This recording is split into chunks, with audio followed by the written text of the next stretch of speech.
আপনার পরিবারে কে কে আছেন? আমার পরিবারে আছেন বাবা মা, ভাই বোন। আমি বিবাহিত। আমার সন্তানও আছে একটি, আহ, ছেলে সন্তান। ওর বয়স 2 বছর, আহ, 2-3 মাস হবে। ওর নাম রিজওয়ান রহমান। মাশাআল্লাহ। তো আপনি খুব আর্লি মানে বিয়ে করেছেন।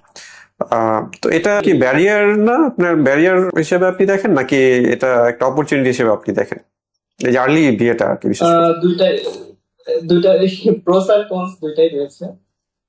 কারণ ফ্যামিলি নিয়ে পড়াশোনাটা একটু কাইন্ড অফ ডিফিকাল্ট হয়ে যায়। এই হুম। জন্যই বলেছি যে আইএলটিএস টাইমটা আমার দীর্ঘ সময় লেগেছে।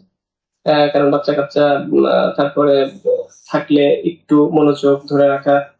আবার ওদেরকে আমি গ্রামে পাঠিয়েছি, আমি ঢাকায় থাকছি, পড়াশোনা করছি। আবার ওরা আসছে, মাঝখানে একটা গ্যাপ তৈরি হয়েছে। তো এটা একটা অবস্টেকেল। আবার ফ্যামিলি থাকলে এটা একটা আহ মানসিক ভাবেও আমার মনে হয় যে সন্তান, ফ্যামিলি, এটা এটা একটা ভালো দিকও হতে পারে। রাইট। হ্যাঁ, মানে এটা আপনি কিভাবে নিচ্ছেন আর কি, এটা হলো ব্যাপার। যেমন আপনার কিছু জি, তো বাইন্ডিং চলে আসে, কিছু আপনি ব্যারিয়ার চলে আসে, আপনি জি। চাইলেই যে কোনো কিছু তখন করতে পারেন না। পরিবারের কথা আপনাকে ভাবতে হয়, ওভারঅল সবকিছু মিলে।